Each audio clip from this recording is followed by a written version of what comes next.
My name is Armand Cole. I'm 77 years old, and I live right here in Savannah, Georgia. I worked as a telegrapher for Western Union for 35 years until I retired in 2008. My fingers still remember the Morse code from hitting that key so much. And we were like the social media of that time, you know? If you needed to send urgent news, you counted on us. But I didn't come here today to tell stories from my time at Western Union.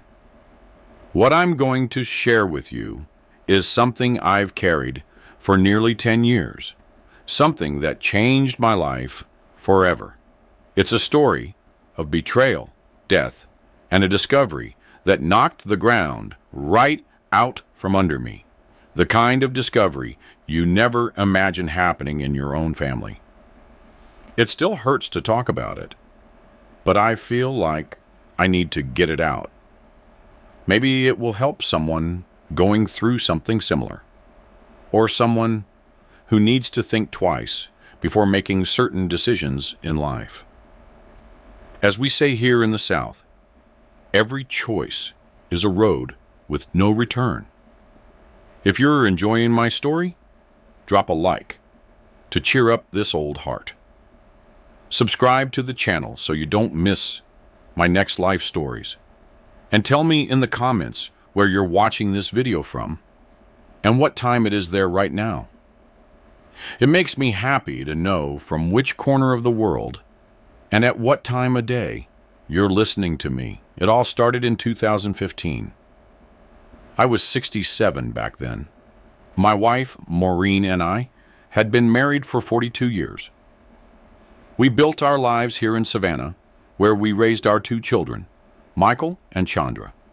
The kids had left home long ago, each following their own path. Michael went to Atlanta, and Chandra moved to Charlotte, North Carolina. At that time, it was just me, Maureen, and my father, Ben, who came to live with us after my mother passed away. He was 89 years old, but his mind was sharp as a tack.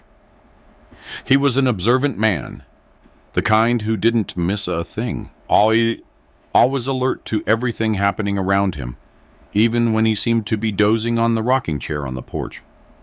My father and I were always very close. He worked his whole life as a carpenter, making furniture that was true artwork. Many homes here in Savannah still have pieces made by his hands. On Sunday afternoons, after dinner, that smoked brisket and the collard greens Maureen would make, we would sit on the porch, sip some black coffee, and talk. The smell of that coffee blended with the scent of peach cobbler baking in the oven. That's Georgia right there, isn't it? Maureen worked part-time as an administrative assistant at the county school district, even after I retired. She said she liked to stay busy and have her own little bit of money. I didn't object. In fact, I thought it was a good idea. A woman should have her independence, right?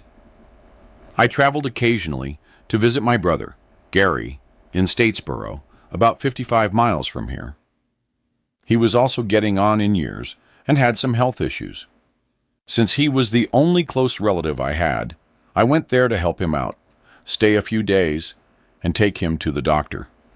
Maureen never joined me on those trips. She'd say someone needed to stay and look after Ben. And I, in my innocence, saw that as a thoughtful gesture on her part.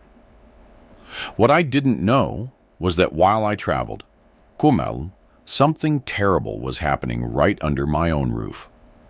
Something my father discovered. And in trying to warn me, it cost him his life. My father, Ben, always had iron health. Until he was 89, he'd never once set foot in a hospital. Store-bought remedies are just poison, he'd say. He preferred the peppermint and chamomile teas we grew in the yard, right next to the small vegetable garden we kept behind the house. Every morning, before the sun rose, he was already out there tending to his plants. I saw that dedication he had for the earth ever since I was a boy, even though he spent his life working with wood. I was born in 1948, shortly after the Second World War. My father told me that when he heard I was coming, he was finishing a mahogany wardrobe for a wealthy estate owner in the region. He dropped everything and rushed home. The midwife had already done her work, and I was in the arms of my mother, Celeste, who left us in 1998 when I was 50 years old. I grew up right here in Savannah, playing on the cobblestone streets near the historic district, splashing around in the Ogeechee River, and helping my father in the workshop at the back of our property. The smell of freshly cut wood and sawdust on the floor are some of my oldest memories. My father was strict but fair. Work is like praying, Armand. You got to do it right, or don't do it at all, he always said with that heavy South Georgia accent. In 1966, when I was 18, I got a job at Western Union.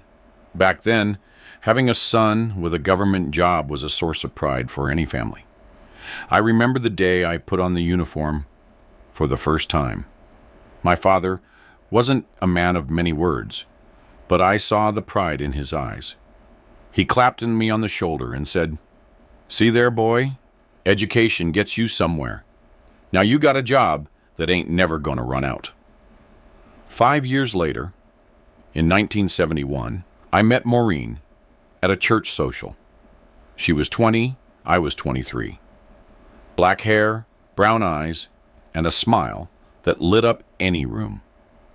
She was the daughter of farmers from the Macon area and was in Savannah studying to be a teacher. When she walked into the parish hall in a light blue dress, I thought she was the most beautiful girl I had ever seen. I asked her to dance just one song. We ended up dancing all night. We dated for 2 years. And in 1973, at 25, I married Maureen in a simple ceremony at the First African Baptist Church. My father insisted on building all the furniture for our first house. The marital bed, the wardrobe, the kitchen table, the chairs, everything made with fine wood and a lot of love. "These pieces are going to last longer than the two of y'all," he joked. And he was right. Some of those pieces are still in our house today. Our first child, Michael, was born in 1975 when I was 27.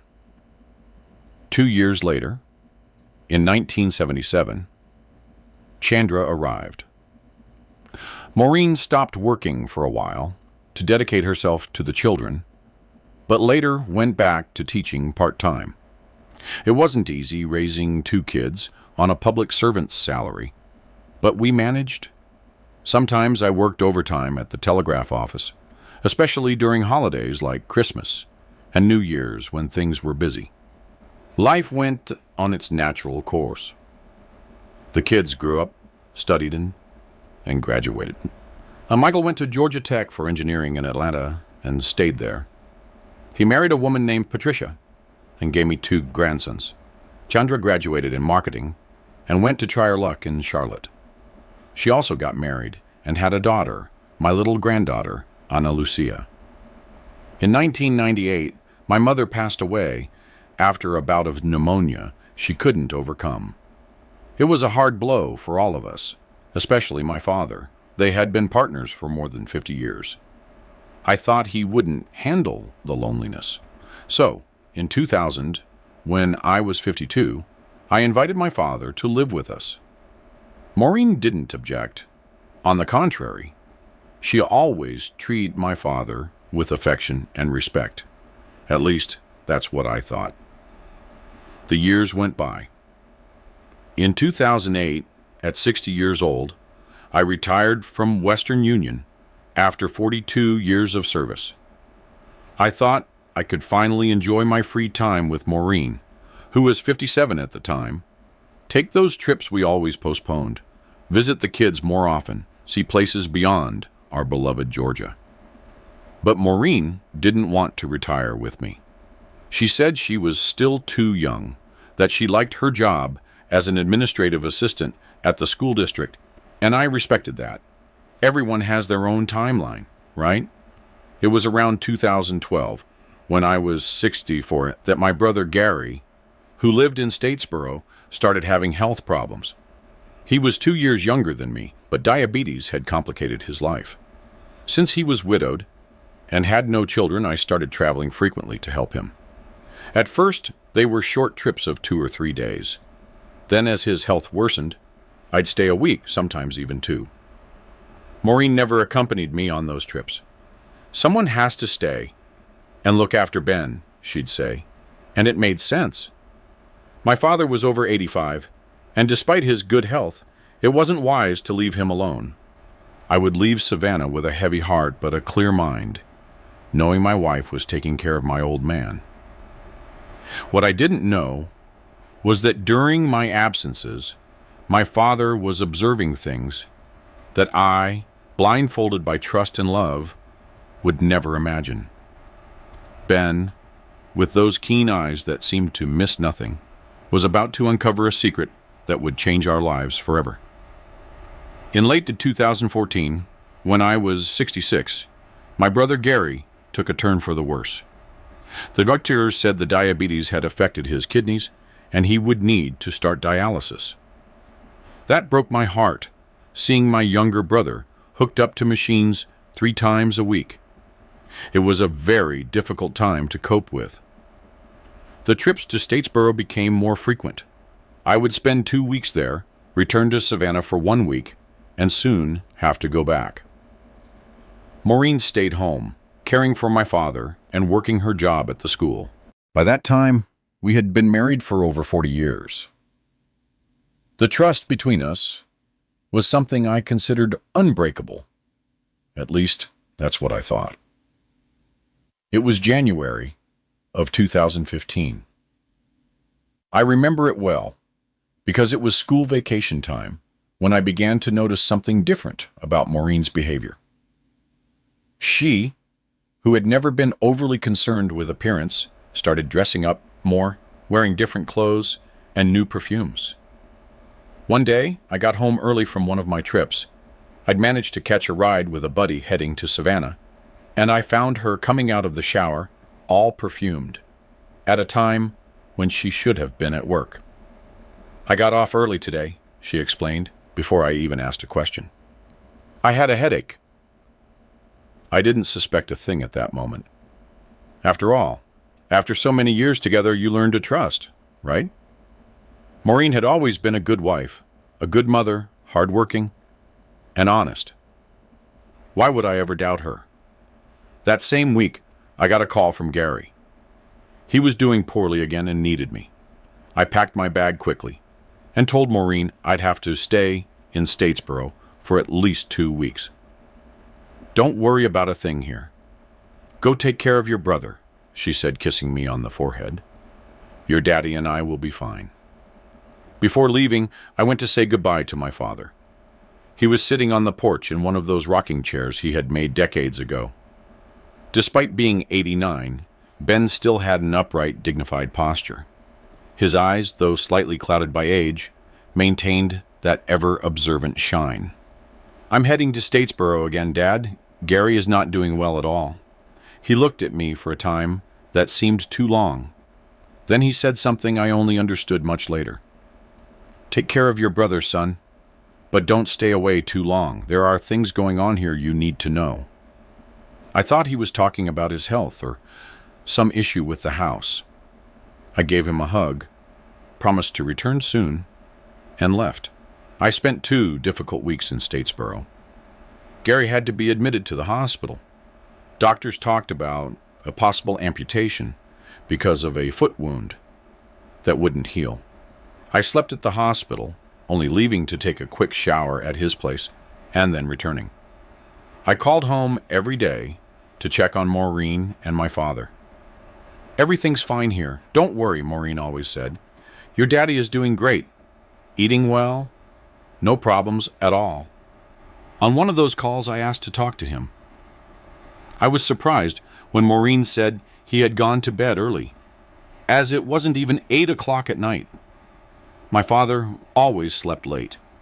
He liked to watch the late news and only went to bed after 10. The next day, I managed to speak to him. His voice was different, lower, as if he didn't want someone to overhear him. "Dad, is everything all right over there?" "Yeah, son, everything's fine," he answered. But he didn't sound fine. "When are you coming back?" "I think in about 3 days. Gary is getting better." There was a long pause. Then he said, "Get back soon, Armand. There are things I need to tell you personally." That conversation left me uneasy. I knew my father too well to not know something was bothering him. But what could it be? I tried calling a few more times in the following days, but whenever I asked to talk to him, Maureen would say he was sleeping, or in the bathroom, or had gone for a walk in the square. Finally, after almost 3 weeks, I was able to come home. Gary was better. He had narrowly escaped amputation for the time being and was returning to his house the next day. I took the bus from Statesboro to Savannah with a knot in my stomach. Those strange conversations with my father had me worried. I got home on a Wednesday around 2 in the afternoon. I was surprised to find the front door unlocked. Maureen was always careful about that. I walked in without making a sound, planning to surprise them. The house seemed empty. I called out. No one answered. I went to my father's room, thinking he might be sleeping. He wasn't there. The room was tidy, the bed made. I returned to the living room, confused. That's when I heard a noise coming from our bedroom at the end of the hall. A quiet laugh, then a murmur. I approached slowly, feeling my heart pound. The door was slightly ajar. When I peeked through the crack, I saw something I could never have imagined. Maureen, my wife of over 40 years, in the arms of another man. And it wasn't just any man. It was Roger Stone, my old friend, the owner of Stone's drugstore right here in Savannah, where I bought my father's medicine. I froze. The blood ran cold in my veins. I wanted to scream, to rush in and end it, but I couldn't move. It was as if my feet had taken root in the floor. I heard Maureen say, laughing, "He's not due back till tomorrow. We have the whole afternoon." That's when I felt a hand on my shoulder. I turned around, startled, and came face to face with my father. He put a finger to his lips, gesturing for silence, and pulled me outside onto the porch. His eyes were watering. "I wanted to spare you this, son," he said, his voice choked. "I've been seeing this happen for a while, but I wasn't sure. I didn't want to tell you anything without proof. Now, you've seen it with your own eyes." I sank into the rocking chair, stunned. My world had just collapsed. My father sat down next to me and put his hand on my shoulder. "How long, Dad?" "I don't know exactly, son, but for months now. Whenever you travel to Statesboro, sometimes he comes here, other times she goes to meet him. One time, I heard her mention meeting him out by Buddy John's farm." I couldn't believe what I was hearing. Maureen, my lifelong partner, the mother of my children, the grandmother of my grandkids. How could she do this to me? And with Roger, a man who frequented our home, who sat at our table. "What do I do now, Dad?" I asked, feeling lost like a child. Ben looked at me with those wise eyes of a man who had seen much in this life. "Only you can decide that, son. But whatever it is, don't do anything hot-headed. A man who acts on impulse always regrets it later." I took a deep breath, trying to organize my thoughts.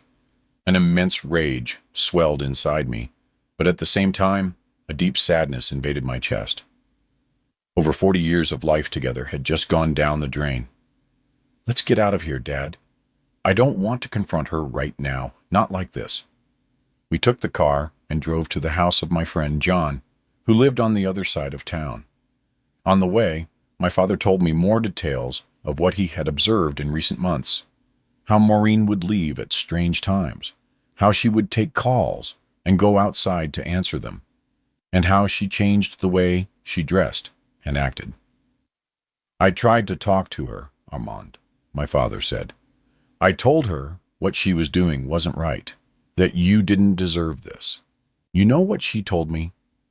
That I was too old, and I better mind my own business if I didn't want to end up in a nursing home. That hurt almost as much as the betrayal. The woman I loved threatening my elderly father. Who was this person? Did I really know her? We spent the night at John's house. I didn't tell him what had happened. I just said we'd had a problem at home and needed a place to stay. John, a good friend as always, didn't ask any questions. I couldn't sleep that night. I kept going over the last few years in my mind, trying to find signs I might have missed. There were changes, sure, but I always attributed them to time, to the daily grind. It never crossed my mind that Maureen could be unfaithful, especially with Roger. The next morning, I woke up with a crushing pain in my chest. It wasn't physical pain, but the kind of agony only someone who has been betrayed knows. I felt like the ground had disappeared beneath my feet. My world, which I thought was so solid, had crumbled in a matter of seconds. I had a cup of coffee at John's and decided to go home. I had to face Maureen, look her in the eye, and hear what she had to say. My father wanted to come with me, but I asked him to stay. That conversation needed to be just between my wife and me. I arrived home around 10 in the morning. Maureen was in the kitchen fixing lunch. The aroma of smoked brisket filled the house, that same brisket I loved so much, and that she knew was one of my favorite dishes. When she saw me, she smiled, as if nothing had happened. "Aman, you're early.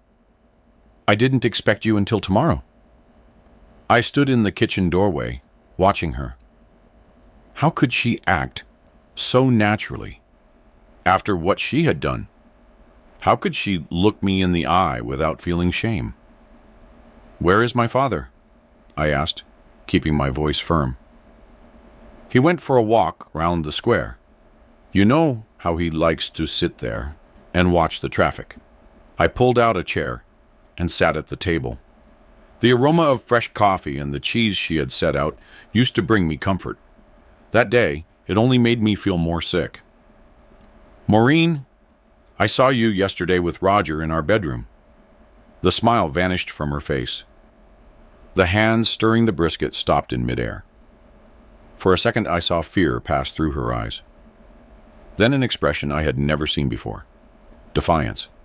"I don't know what you're talking about," she said, going back to stirring the brisket. "Don't lie to me. I saw you. My father saw you too. He's been watching you for months." She dropped the spoon sharply, making a noise that echoed through the silent kitchen. That meddling old man had no business spying on me. Those words hit me like a slap. It wasn't just the confirmation of the betrayal that hurt, but the contempt with which she spoke of my father.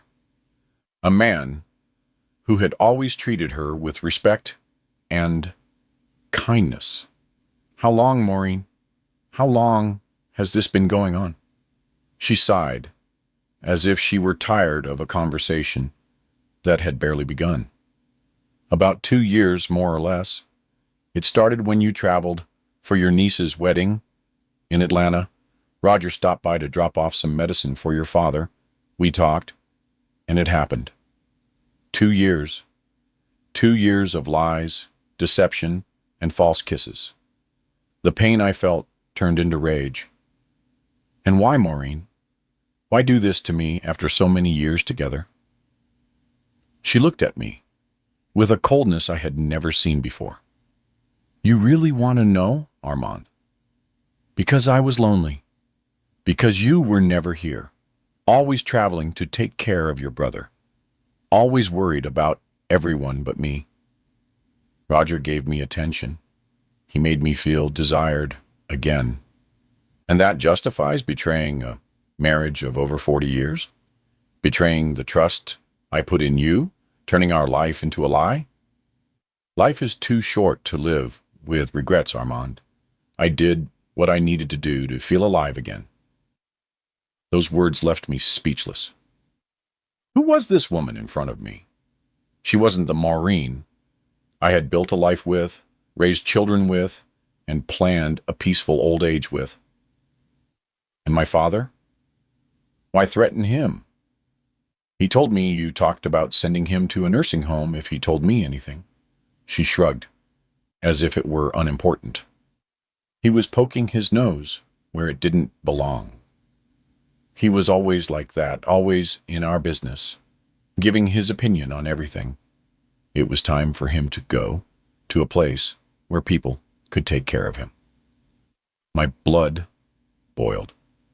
My father, 89 years old, who always helped us, who built the furniture in our house with his own hands, who looked after our children when they were young, to be treated with such contempt. You have no right to talk about him like that. He is my father, and as long as I live, he's going to live with me. Maureen laughed, a dry, humorless sound. I don't know if you've noticed, Armand, but things have changed. You're not the one who decides everything in this house anymore. At that moment, I heard the front door open. It was my father, returning from his walk. He walked into the kitchen, and, seeing the two of us sitting at the table with tense expressions, he understood that something serious was happening. "Everything all right, son?" he asked, looking at me with concern. Before I could answer, Maureen stood up and pointed at him. "All right? Nothing is all right. And it's your fault, you old gossip.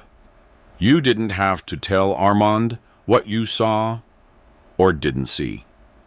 My father, always so strong, seemed to shrink under her aggressive words. His wrinkled face showed profound sadness, and that broke my heart. "Stop it, Maureen," I shouted, hitting the table. "I will not allow you to talk to my father like that." She turned to me, her eyes full of fury. "Oh, you won't allow it. And what are you going to do? Hit me? Throw me out? This house is as much mine as it is yours, Armand, and I have the right to express how I feel." My father stepped closer, trying to calm things down. "Settle down, please. Let's talk quietly. We don't need to argue like this." Maureen turned on him, her face contorted with rage. "You shut up. You've done enough damage. If you had just kept your mouth shut, none of this would be happening." I saw my father grab his chest as if he'd been punched. His face, usually ruddy, suddenly paled. He staggered, leaning against the wall. "Dad!" I cried, getting up quickly to hold him. He tried to speak, but the words wouldn't come out. His eyes showed panic, and his breathing became shallow and ragged. "He's having a heart attack," I yelled at Maureen. "Call an ambulance now!" She stood there, staring at the scene with an expression I couldn't decipher. "Maureen! The ambulance now!" She picked up the phone, dialed the number, and spoke briefly to someone on the other end. Then she hung up and said, "They're coming, but it's going to take about 30 minutes. The Savannah ambulance is in maintenance. One has to come from a different county." I helped my father sit down. He was covered in cold sweat, his breathing increasingly difficult. I found a glass of water and helped him drink. Maureen continued to stand, watching, doing nothing to help. "I'm going to ask, the neighbor for help," I said. "John has a car. He can get us to the hospital faster than the ambulance." As I turned to leave, my father grabbed my arm with surprising strength for someone in his condition. "Don't leave me alone with her," he managed to gasp out. I looked at Maureen, confused. Why would my father be so afraid to be alone with her? She noticed my stare and shrugged as if my father's fear was absurd. "He's delirious, Armand. Go get help already." Something in the tone of her voice made me hesitate. Something was wrong here, very wrong. Maureen, what did you do? She looked away. I don't know what you're talking about. Just go get help. I took out my cell phone and called John. I explained the situation, and he promised to arrive in 5 minutes. Meanwhile, I stayed by my father's side, holding his hand and trying to calm him. Maureen left the kitchen, saying she was going to get his documents to take to the hospital. John arrived quickly, as promised. Together, we carried my father to the car. Maureen got in too, sitting in the front seat while I stayed in the back with my father. Throughout the ride to the hospital, which was about 15 minutes from our house, my heart pounded wildly. I prayed silently that it wasn't too late. At the hospital, the medical team acted quickly. They took my father to the emergency room while I filled out the admission forms. Maureen remained sitting in the waiting room, checking her phone, seemingly oblivious to the drama we were living. After almost an hour, the doctor came to talk to me. Dr. Clarkson, who had known our family for years, had a grave expression on his face. Armand, your father suffered an acute myocardial infarction. We managed to stabilize him, but the situation is very serious. He's 89 years old. His heart is very weak. We're moving him to the ICU and monitoring him closely, but I need you to be prepared. The next 24 hours are crucial. I felt my eyes well up with tears. The thought of losing my father was unbearable. Can I see him? I asked, my voice cracking. Yes, but only for 5 minutes. He needs to rest. I entered the room where my father was. Connected to various machines, with an oxygen mask on his face, he looked so fragile, so different from the strong man I had always known. I took his hand, and he slowly opened his eyes. Armand! I'm here, Dad.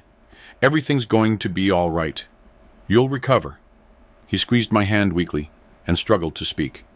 Be careful of her. I heard her talking on the phone. Don't strain yourself, Dad. Just rest now. But he insisted, gathering strength to say something that seemed extremely important to him. She talked to Roger. They're planning. They want to get rid of me. A nurse entered at that moment, saying time was up and I needed to leave. I promised my father I would return soon, and left the room with a heavy heart. His words echoed in my mind. What could Maureen be planning? When I returned to the waiting room, she wasn't there. I asked at the reception, and was informed she had left a few minutes ago, saying she was going home to get a few things and would return shortly. I sat in one of the waiting room chairs, trying to organize my thoughts. Everything was happening too fast.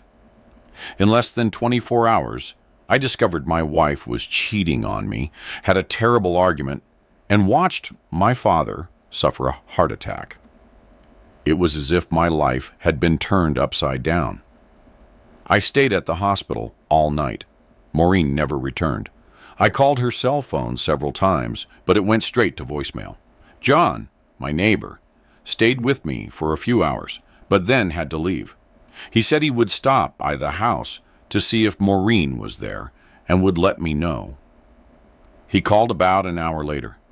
Armand, I stopped by your house like I promised. Nobody's there, but I saw Maureen leaving Roger's drugstore as I was driving back home. She got into his car, and they drove off together. That information hit me like a bomb. So that was it. In the midst of all this chaos, with my father fighting for his life, she was with her lover. The rage I felt was indescribable. Thanks for letting me know, John. You need anything else, buddy? No, you've done enough. I'll stay here at the hospital. I'll call you with any news. In the early morning, I was urgently called to the ICU. My father had taken a turn for the worse. The doctors said his heart was too weak and that they were doing everything possible. But I should prepare for the worst. I spent the night by his side watching him fight for his life, connected to so many machines. Day broke, and Maureen still hadn't appeared or answered my calls. Around 10 in the morning, my father's heart monitor began beeping frantically. The medical team rushed into the room, telling me to step outside. I stayed outside, praying like I had never prayed before. After what seemed like an eternity, Dr. Clarkson came out of the room with an expression that told me everything, even before he opened his mouth. "I'm so sorry, Armand. We did everything we could, but his heart didn't hold up." At that moment, I felt as if a part of me had died along with my father. Tears came uncontrollably. The man who had always been my role model, my guide, my strength, was gone. And in his last hours, instead of peace and comfort, he had faced yelling, accusations, and fear. When I finally managed to pull myself together a bit, I asked to see my father one last time. I entered the room, and there he was, now without the tubes and machines, looking strangely at peace. I sat by his side and took his cold hand. "Forgive me, Dad," I whispered. "Forgive me for not realizing sooner what was happening, for not protecting you like I should have." I spent some time there, saying my silent goodbye. When I left, I had to deal with all the hospital bureaucracy and the arrangements for the viewing. I called my children, my brother, and close friends. Everyone was shocked by the news and promised to come as fast as they could. It was only as I was leaving the hospital that I saw Maureen arriving. Her eyes were red, as if she had been crying, but something told me those were fake tears. "How is he?" she asked when she saw me. "Dead," I replied dryly. "My father died an hour ago." "Where were you?" She lowered her head, feigning sorrow. "I went home to get a few things, but I ended up falling asleep. I was exhausted." "Don't lie, Maureen. John saw you leaving Roger's drugstore. You drove off together in his car." She looked up, and for the first time, I saw there was no attempt to hide anything. "So what? What's the big deal?" I needed someone to comfort me after everything that happened. The coldness of that response left me speechless. How could someone be so heartless? "My father died, Maureen. He died after hearing you yell at him. After being threatened by you. He died afraid of you. He died because he was old and sick. Armand, don't try to blame me for that." I looked at this stranger who wore the face of the woman I loved for so many years. "I don't want you at the viewing," I said firmly, "or the burial. I don't want you near my family or my friends. When all this is over, I want you out of my house." "That house is as much mine as it is yours," she replied, defiant. "Then I'll leave myself. But you won't get anything that belonged to my father. None of the furniture he made, none of his tools, none of his memories. Nothing." I turned my back and walked away, leaving her standing at the hospital entrance. I had a viewing to arrange and a father to bury. I didn't have time to argue with someone who no longer meant anything to me. My father's viewing took place at the St. John the Baptist Funeral Home here in Savannah. It was a simple ceremony, but it was crowded. Ben was well loved in the city. Former carpentry clients, neighbors, lifelong friends, everyone came to pay their last respects. My children arrived early that afternoon. Michael came from Atlanta with his wife and 2 sons. Chandra managed to catch a flight from Charlotte and arrived a little later, accompanied by her husband and my granddaughter, Ana Lucia, who was barely 5 years old at the time. Seeing them brought me some comfort amid all the pain. "Dad, what exactly happened?" Michael asked me when we had a moment alone. Grandpa was fine the last time I talked to him. I didn't know how much to tell them. How do you explain to your children that their mother, the woman you shared over 4 decades with, was living a double life, that their grandfather had died after an argument caused by her betrayal? Your grandfather suffered a heart attack, I replied, opting for a partial truth. It was very quick. We didn't have time to do much. And Mom, where is she? Chandra asked, looking around. It seems strange that she's not here with you. I took a deep breath. I didn't want to lie to my children, but I also didn't want to turn my father's viewing into a public airing of dirty laundry. Your mother and I are going through a difficult time, I said. A very difficult time. I thought it was better if she didn't come. We'll talk about it later, when things calm down.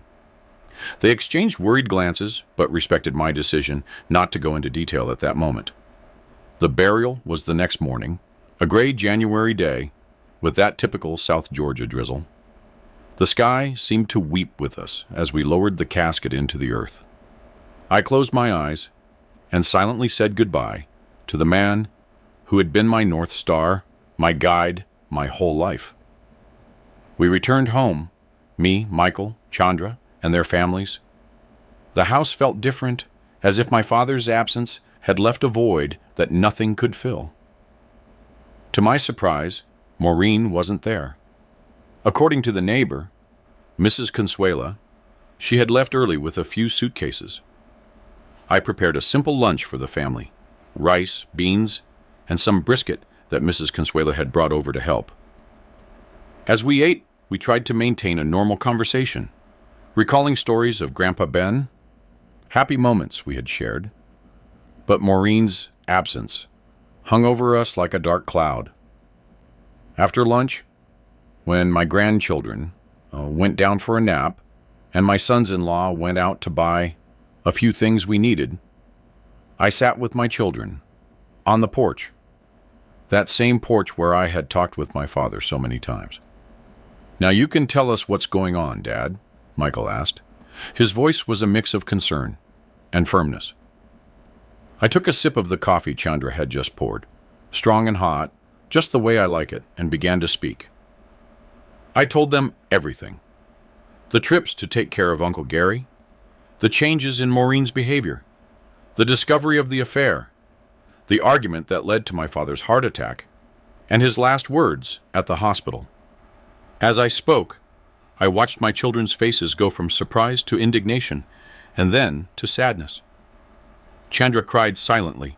Michael had his fists clenched, his knuckles white with tension. How could she do that? Chandra asked through tears. With Roger. He was always coming to the house. He was at our birthday parties. And Grandpa, Michael added, his voice breaking. To treat him like that after everything he did for us is unforgivable. I nodded, feeling the weight of that double betrayal.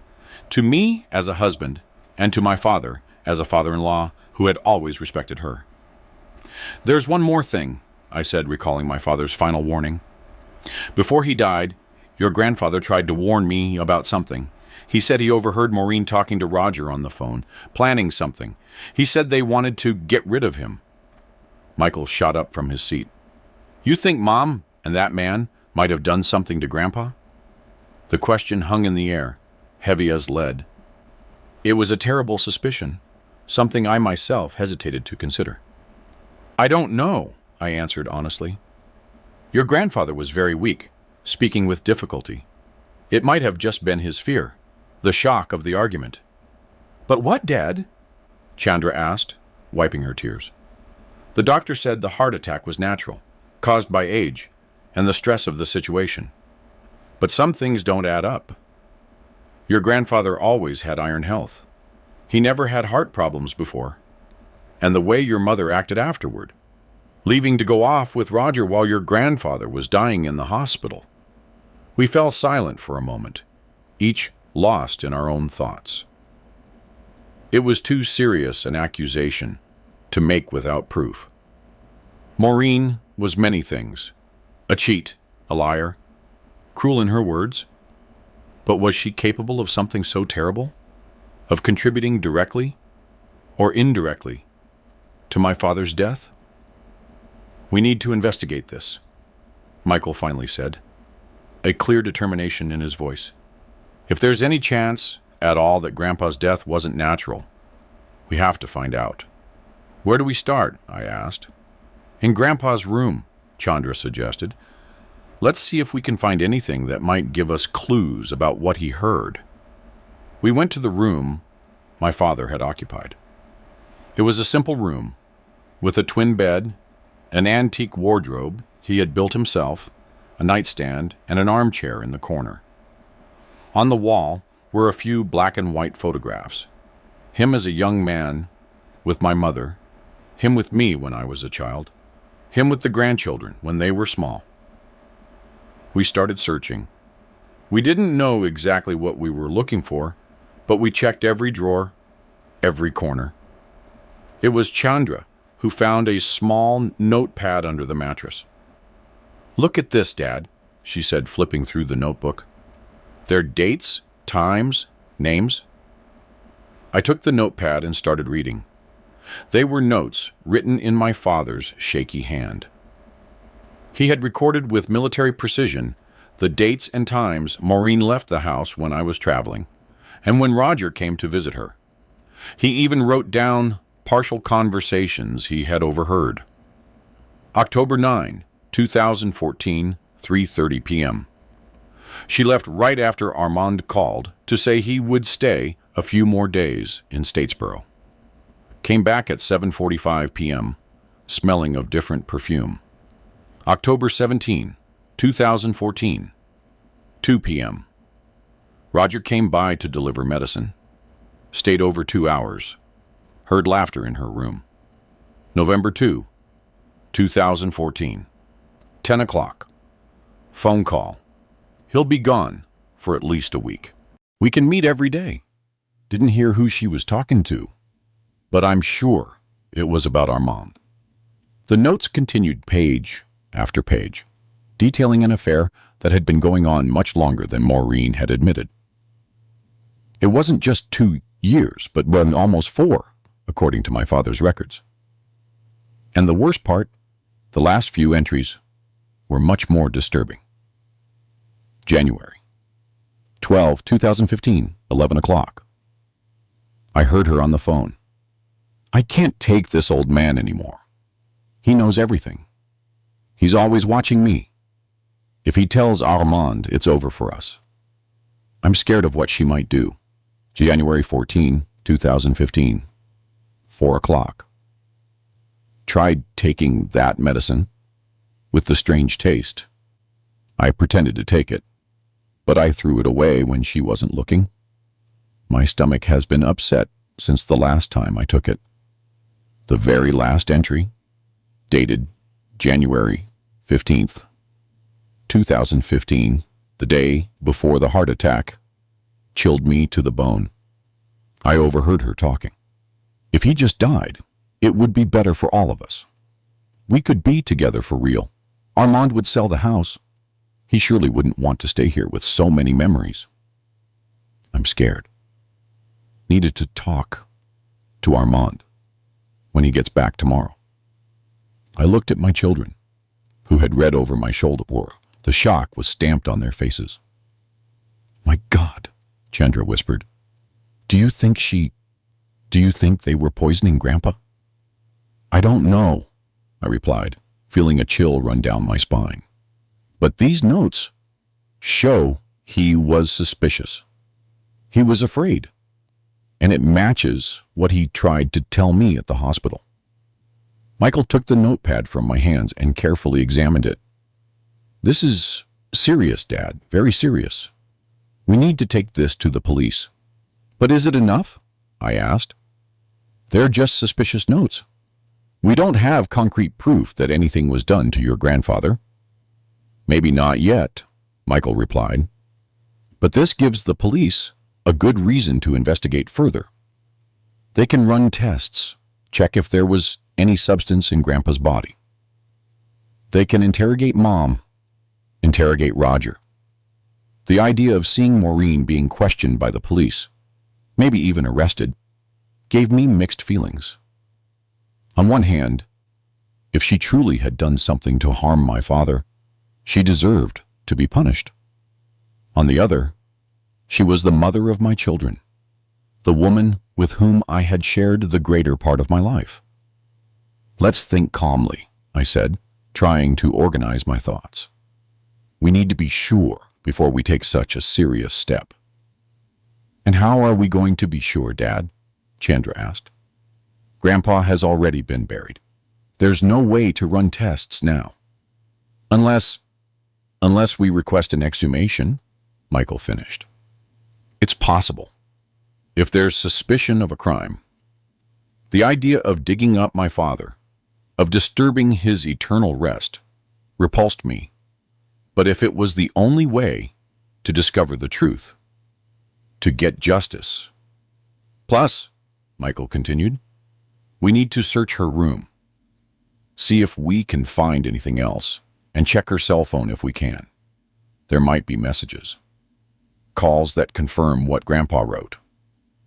At that moment, we heard a noise in the living room.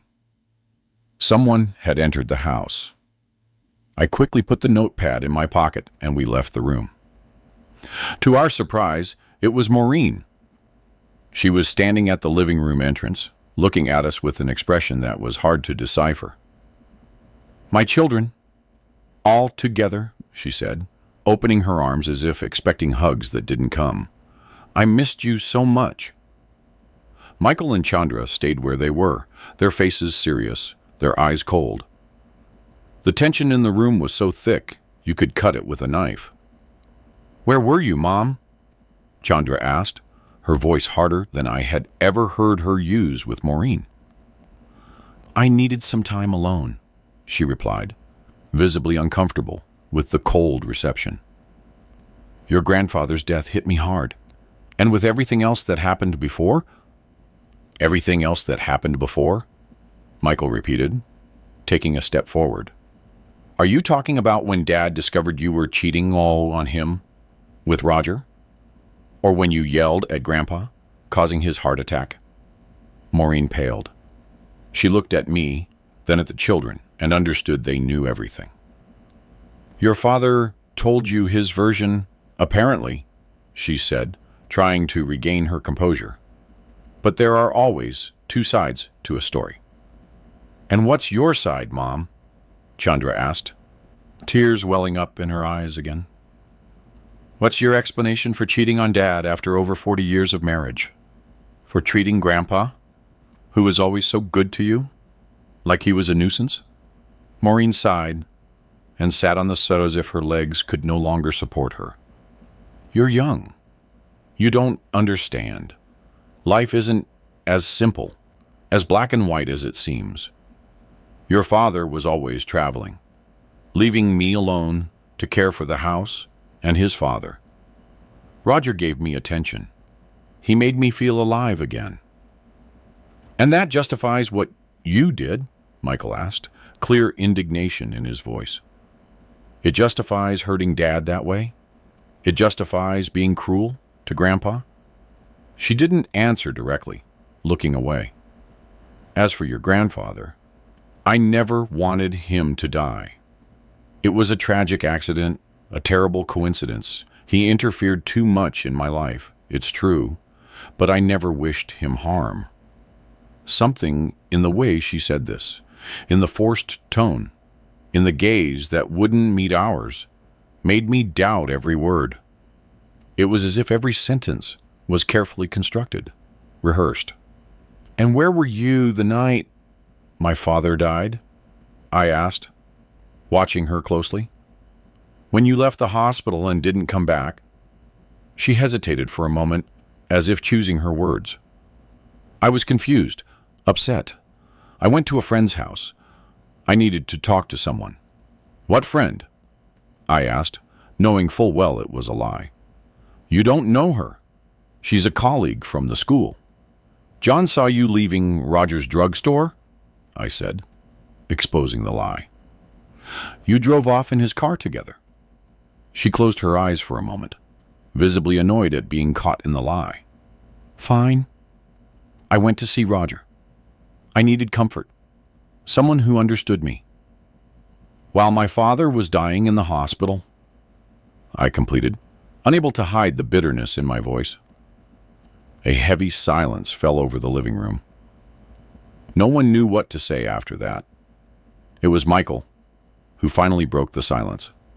Mom, we're going to ask you directly. Did you do anything to harm Grandpa's health? Did you or Roger give him something? Some medicine? Some substance that might have contributed to the heart attack? Maureen's face contorted in an expression of shock, or what seemed like a very well-acted performance. How can you ask something like that? I would never hurt your grandfather. Never. Then you wouldn't mind if we requested an exhumation? Chandra said, her tone firm despite the tears. To be sure, there was nothing strange, no substance in his body. Maureen jumped her up, her face now red with fury. You're crazy. You want to dig up your grandfather based on absurd suspicions? What kind of children are you, accusing your own mother of something so horrible? The exaggerated reaction only increased our suspicions. If she had nothing to fear, why object so vehemently to the idea? If there's nothing to hide, there's no reason to worry, Michael said calmly. It would be a way to close the matter, to prove that our suspicions are unfounded. Maureen looked at each of us as if we were strangers, not the family she had built. This is absurd. You can't do this. Actually, we can, I said, feeling a determination I didn't know I had. If there's suspicion of a crime, the police can order an exhumation, and we have grounds to suspect. I took the notepad from my pocket and showed it to her. Her face lost color when she recognized the small, black-covered book. Where did you find that? She asked, her voice almost inaudible. In my father's room, under the mattress. He recorded everything, Maureen. Your outings, your phone conversations, even your threats. And most importantly, he wrote that the medicine you gave him had a strange taste, that he felt sick after taking it. She reached out, trying to grab the notepad, but I pulled it away. Give me that. Those are the ramblings of a senile old man. They don't mean anything. My father wasn't senile?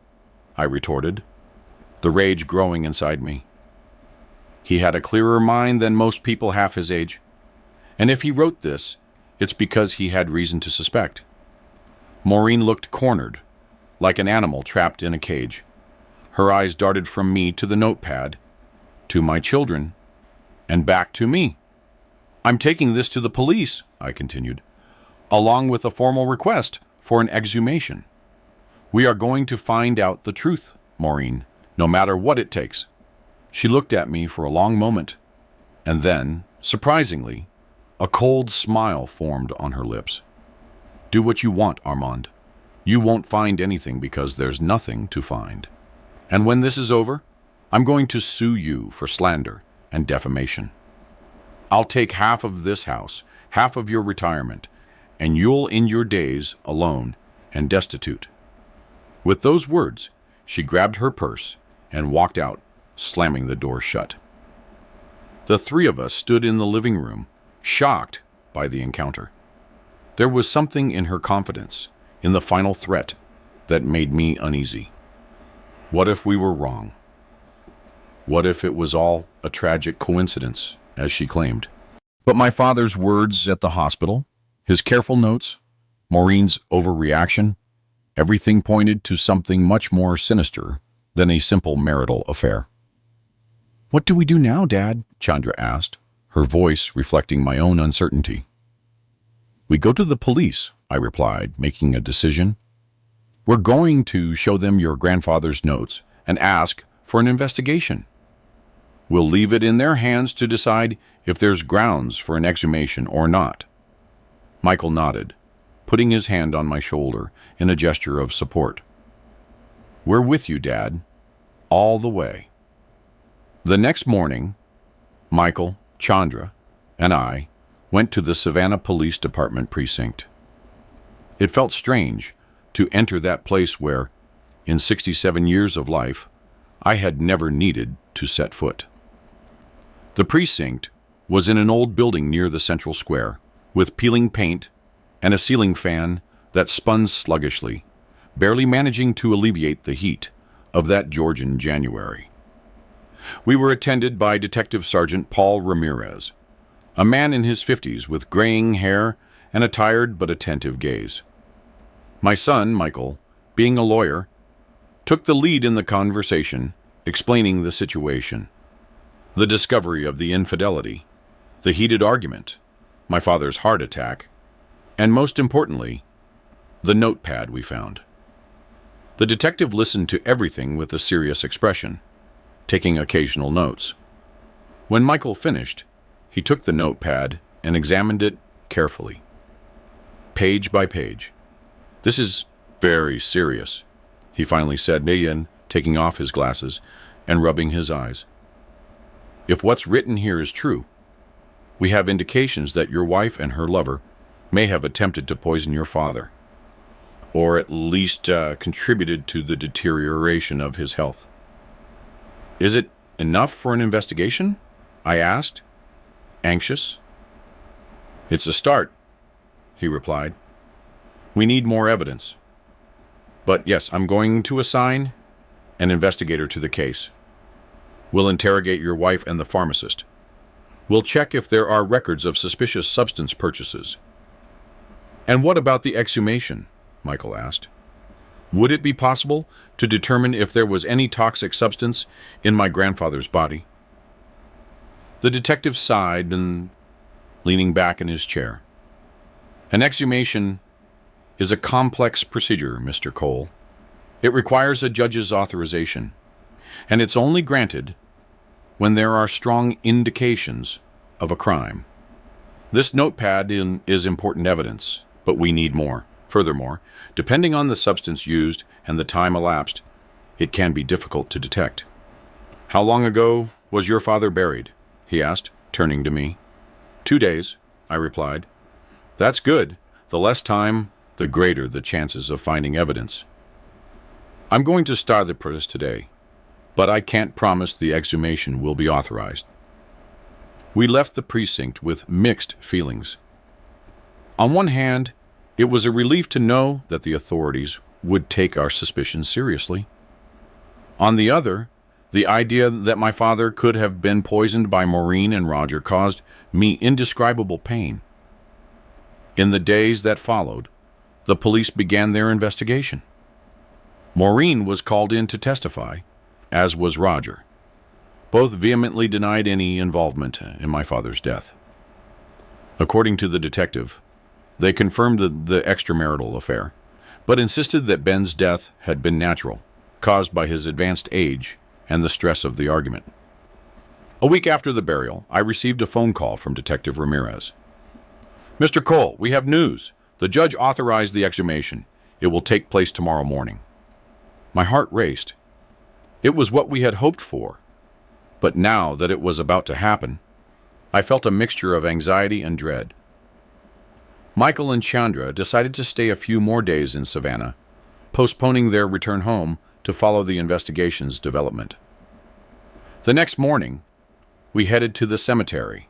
It was a clear day, the sky an intense blue that contrasted cruelly with the somber nature of what we were about to witness. The police were already there, along with a medical examiner and the cemetery workers.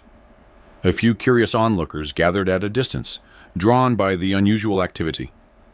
The procedure was carried out with respect and efficiency. I couldn't bear to witness the moment they opened the casket. I waited at a respectful distance with my children. After a few hours, the detective came to inform us that the body had been taken to the GBI crime lab in Atlanta, where more detailed tests would be carried out. "How long will it take to get the results?" I asked. "It's hard to say precisely," he replied. "A few days, maybe a week, depending on the type of examination they need to do.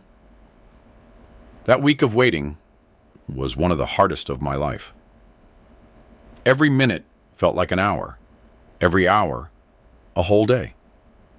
My children returned home, but we kept in daily contact by phone.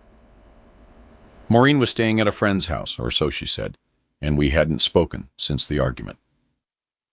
On the 8th day after the exhumation, Detective Ramirez called me to the precinct.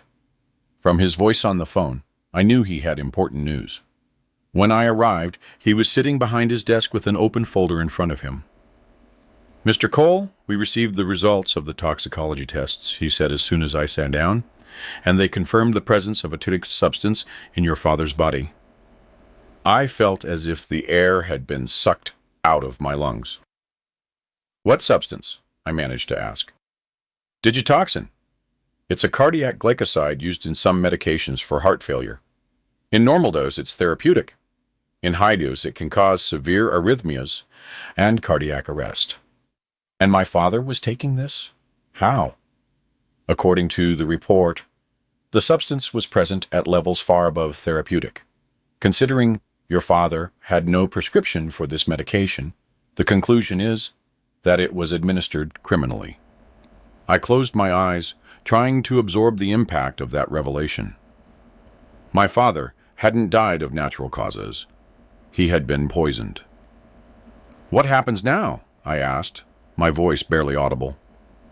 "We are going to issue arrest warrants for your wife and for Roger Stone."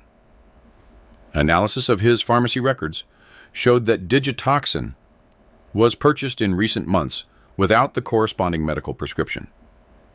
Furthermore, we found traces of the substance in some of the medicine bottles at your house, probably the same ones your father mentioned in his notes. All of it seemed unreal, like a nightmare I couldn't wake up from. Maureen, the mother of my children, the woman I shared over 4 decades with, had deliberately poisoned my father. The betrayal was already difficult to accept, but this was monstrous.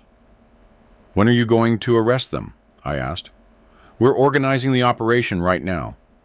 It should happen later today."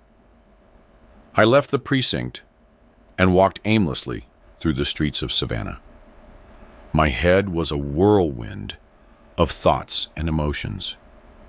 How had we reached this point? How did I not realize what was happening right under my nose? How many lives had been destroyed because of this terrible betrayal? I called my children and told them the news.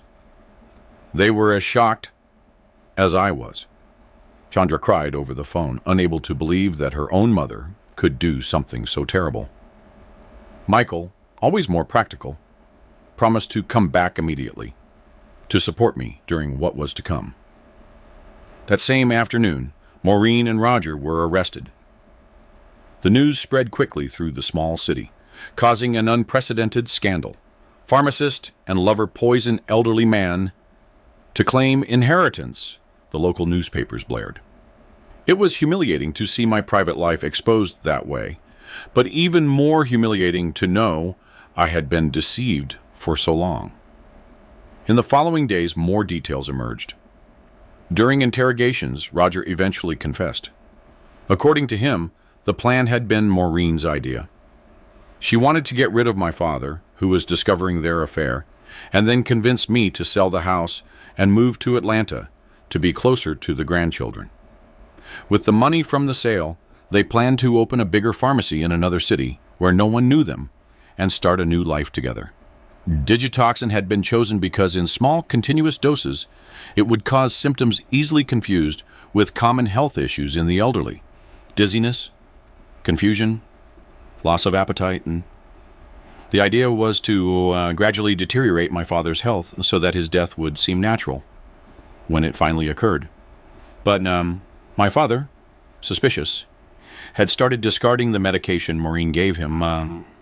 Realizing this, they increased the dose, which ultimately caused the fatal heart attack. These revelations left me devastated. How had Maureen, once a loving wife, and dedicated mother transformed into someone capable of such a heinous crime? What kind of sick love was it that she felt for Roger that made her abandon all morals and ethics? The case went to trial 6 months later, in July of 2015. It was one of the most difficult periods of my life. Seeing Maureen in the dock, hearing the sordid details of the case discussed publicly, facing the pitying glances of acquaintances, all of it was almost unbearable. But the worst part was the moment she looked at me during the trial. There was no regret in that gaze, only cold calculation, as if she were evaluating the chances of escaping conviction. In that instant, I understood that the woman I loved had disappeared a long time ago, if she had ever truly existed. Roger was sentenced to 15 years in prison for manslaughter. Maureen, considered the mastermind behind the crime, received a longer sentence, 20 years. Both were sent to different prisons in the state. When the trial ended and the sentences were handed down, I felt a strange mix of relief and sadness. Justice had been served for my father, but at what cost? Our family was shattered. My children had lost not only their grandfather, but also their mother in a way none of us could have imagined. I returned home. That house that now seemed too large, too empty without my father's presence. I had to decide what to do with my life. Should I stay in Savannah, where every corner, every familiar face reminded me of the betrayal and the crime, or start over somewhere else, far from the painful memories? After much thought, I decided to move to Atlanta, to be closer to Michael and my grandsons. Not because that's what Maureen had planned, but because I needed the support of family at that difficult time. I sold the house, that very house where so many good and bad memories had been created, and I bought a small but comfortable apartment in the Buckhead area. The only things I couldn't part with were the pieces of furniture my father made, the kitchen table where so many family meals were shared, the wardrobe he had built with such care, the rocking chair from the porch. They were tangible pieces of his presence, and I clung to them like a castaway clinging to a lifesaver. Time went by. Days turned into weeks, weeks into months, months into years. The pain never completely disappeared, but I learned to live with it. Little by little, I started rebuilding my life, finding small joys in the everyday. Visits from the grandchildren, talks with Michael, walks in the park near home. Chandra, who lived in Charlotte, came to visit regularly. She was the one who suffered the most from everything that happened. Her relationship with her mother had always been very close, and Maureen's betrayal and crime affected her deeply. For a while, she withdrew from everything and everyone, plunging herself into work as a form of escape. But eventually, with the help of therapy and family support, she also began to recover. In 2018, 3 years after Maureen's conviction, I received a letter from her from prison. It was the first time she had tried to make contact since the trial. I hesitated a long time before opening it. Part of me wanted to tear it up, unread, to maintain the distance that had cost me so much to build. But another part, the one that still held memories of the good times, was curious about what she would have to say after so long. I finally decided to read it. The letter was short but impactful. Armand, I know you'll probably tear this letter up as soon as you see my name, and I can't blame you for that. What I did is unforgivable. I don't expect your forgiveness, nor do I deserve it. I'm writing because I finally understood the magnitude of the harm I caused, not just to you and our children, but also to your father, a man who never did me any wrong. Therapy here at the penitentiary has helped me to clearly see the monster I became. Roger manipulated me. He made me believe that what we had was true love, but it wasn't. It was obsession. It was madness. He used me for his own ends, and I let him because I was bored, because I wanted excitement, because I let the worst part of me take over. I'm not trying to minimize my guilt. I made terrible decisions, and now I'm paying for them. I just wanted you to know that I am more sorry than words can express. If someday you can find in your heart not forgiveness, but perhaps a little peace, I'll know I'm not completely broken. Maureen. I read and reread that letter several times. I didn't know how to feel. Was that remorse genuine, or just another manipulation? I decided not to respond. I wasn't ready yet to open that door, to let Maureen back into my life, even if only through written words. I showed the letter to my children. Chandra cried upon reading it. For her, it was a small comfort to know her mother showed some remorse. Michael was more skeptical, thinking it was just an attempt by Maureen to improve her situation in prison, perhaps hoping for a reduction in her sentence. I put the letter away in a drawer and tried not to think too much about it. I had a life to live, and I didn't want the past to continue defining my present and future. In late 2019, I received another shocking piece of news. Roger had been found dead in prison. Apparently, other inmates discovered the nature of his crime, poisoning an elderly man, and took justice into their own hands. I felt no joy at the news, but I couldn't feel pity either, just a strange sense that a cycle had closed.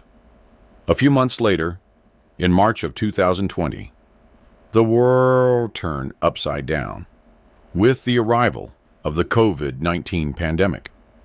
Suddenly, we were all confined to our homes, fearful for our lives and the lives of those we loved. It was a difficult period, especially for someone my age, considered high risk. I spent the pandemic alone in my apartment, with occasional visits from my children, always taking necessary precautions. It was during this time of forced isolation that I began to reflect more deeply on everything that had happened in recent years. The betrayal, my father's death, the trial, Maureen's imprisonment, Roger's death. It seemed like material for one of those soap operas, not real life. Certainly not my life, which until then had been so ordinary, so predictable. On one of those nights of reflection, sitting in the rocking chair my father had made, I decided it was time to finally make peace with the past. Not for Maureen, but for myself. The hatred and resentment I carried were consuming me, preventing me from truly moving forward. I took a pen and paper and began to write a response to the letter I had received 2 years earlier. I didn't know if Maureen was still in the same place, if she would receive my letter, or even if she still cared what I had to say, but I needed to put those words on paper, to externalize the feelings I had suppressed for so long. Maureen, it took me a long time to be able to write this letter, not because I didn't know what to say, but because I didn't know if I wanted to say anything at all. What you and Roger did destroyed not only my father's life, but our family as well. Our children lost the grandfather they loved, and in a way, they lost their mother too. I lost my father and the woman I thought I knew. I don't know if your remorse is genuine. Maybe it is, maybe it isn't. It's not for me to judge. What I do know is that carrying this hatred toward you has only done me harm. So, not for you, but for myself, I am trying to find a path toward peace. I can't say that I forgive you. Some things are beyond forgiveness, but I can say that I no longer wish you suffering. I hope you find some form of redemption, of making peace with yourself. I don't intend to maintain contact or visit you. This letter is an ending, not a beginning. It's just my way of saying that I am moving on. Armand. I mailed the letter the following week. I never knew if it reached Maureen's hands, as I never received a reply. But that didn't matter. The important thing was that I had said what I needed to say. I had put an end to that story. In 2022, I received the news of Maureen's passing from complications of diabetes. When Chandra asked me how I felt, I answered sincerely, "I'm at peace. I hope she is too." We held a small family gathering. Afterward, I cooked a meal with the dishes my children and grandchildren enjoyed the most: corn pozole, brisket, chili, red rice, and for dessert, pecan pie with fresh cream. We ate together, sharing memories. It was our way of reaffirming that, despite everything, we were still family. In 2023, I visited Savannah for the first time since I moved. I saw the house where we lived, the cemetery where my father was buried, and Roger's old drugstore. I had lunch at a place called the Southern Table, savoring some authentic fried chicken. I visited my father's former carpentry shop, now a clothing store. The young salesperson commented that she had heard about a famous carpentry shop that used to operate there. It was my father's, Ben Cole, I told her proudly. He was an artist with wood, and a very good man, too. I left with a lighter heart, feeling like I had completed an important cycle. In 2024, my grandson, Raphael, Michael's son, surprised me by asking me to teach him carpentry, just like my father had taught me. We started with simple projects, a vase, a stool, a picture frame. Seeing his young hands working the wood reminded me intensely of my father. "Grandpa," he said, "I think I found what I want to do with my life. I want to be a carpenter, like great-grandpa Ben." "Your great-grandfather would be so proud," I replied, my voice thick with emotion. Today, in 2025, at 77 years old, I sit in the same rocking chair my father built. It has crossed generations, moved between houses, and witnessed joys and tragedies. Like me, it has aged, gaining marks and scars, but it remains firm. On the living room towel, I keep a wooden box Raphael made, containing my father's notes, not to harbor resentment, but as a reminder of how life can change in an instant, and how we must cherish every moment with those we love. The most important lesson I learned is that forgiveness is not a gift for others, but for ourselves.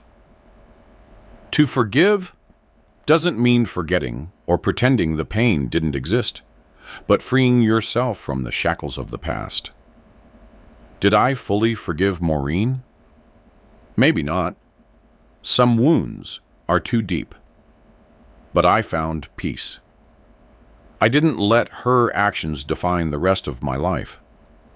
I found joy in the small things, in the smile of my grandchildren, in the embrace of my children, in the morning black coffee, in the aroma of sweet bread coming out of the oven. Happiness is not in the grand moments, but in the everyday, in simple routines, in gestures of affection. I also learned that we are stronger than we imagine. When I lost my father and discovered Maureen's betrayal, I thought I couldn't go on.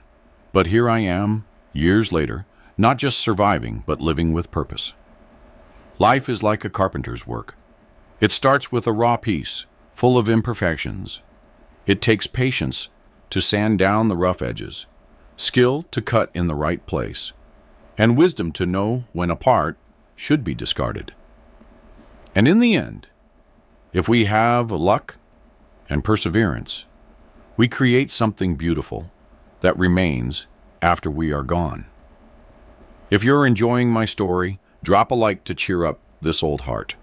Subscribe to the Grandfather's Journals channel so you don't miss my next life stories. And tell me in the comments where you're watching this video from and what time it is there right now. Have you gone through a great disappointment in life? How did you manage to move forward? This grandpa is very happy to know who is on the other side listening to me. Always remember, no matter how dark the night, the sun always shines again. No matter how difficult the road, there is always a new horizon. Life continues, and we, stubborn as we are, continue with it. A big hug from this 77-year-old man who still has much to live and much to share with you. Until the next story, God willing.